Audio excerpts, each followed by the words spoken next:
আসসালামু আলাইকুম দর্শক, আশা করি সবাই ভালো আছেন। দর্শক, ইতিমধ্যে একটি নিউজ হলো যে 2014 এবং 18 নির্বাচনে যে ভোট ডাকাতি করেছে এমনটাই কিন্তু দাবি উঠেছে এবং এটি আওয়ামী লীগের এক নেতা তিনি নিজ মুখে স্বীকার করেছেন। চট্টগ্রামের লোহাগাড়া উপজেলার আওয়ামী লীগের নেতা লিটন বড়ুয়া তিনি নিজ মুখে বলেছেন যে 2014 এবং 18 নির্বাচনে তারা ভোট ডাকাতি করে সেখানে সংসদ নির্বাচনে একজন এমপিকে তারা বানিয়েছিল, এমনটাই কিন্তু দাবি করেছে।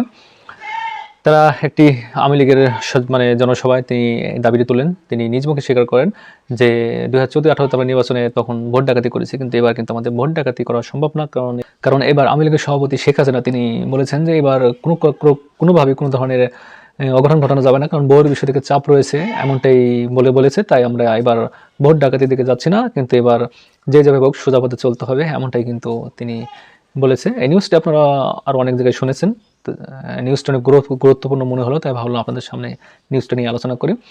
দর্শক, আপনারা জানেন যে নির্বাচনে বিভিন্ন জেলা উপজেলা বিভিন্ন আওয়ামী লীগের নেতা তারা বিভিন্নভাবে কিন্তু এরকম মন্তব্য করে বসছে যে তারা আওয়ামী লীগের পক্ষ নিয়ে ভোট ডাকাতি করেছে, দিনের ভোট রাতে দিয়েছে, এরকম কিন্তু বিভিন্ন সময় বিভিন্ন নিউজ আছে।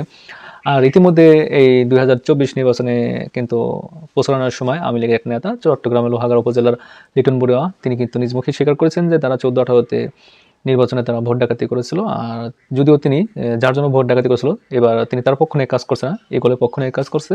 আর সে কারণে হয়তো বা গোপন কথা সত্য কথা মুখ ফসকে তিনি বলে ফেলেছেন যে আগে 14-18-তে যার জন্য তারা ভোট ডাকাতি করেছে এবার আর তারা ভোট ডাকাতি করতেছে না, এছাড়াও বহির্বিশ্বের চাপ রয়েছে, তাই এবার তারা সোজা পথে চলবে, এমনটাই বলেছে। দর্শক, এই ব্যাপারে মতামত কমেন্ট বক্সে লিখে দেবেন। সবাই ভালো থাকবেন। আল্লাহ হাফেজ।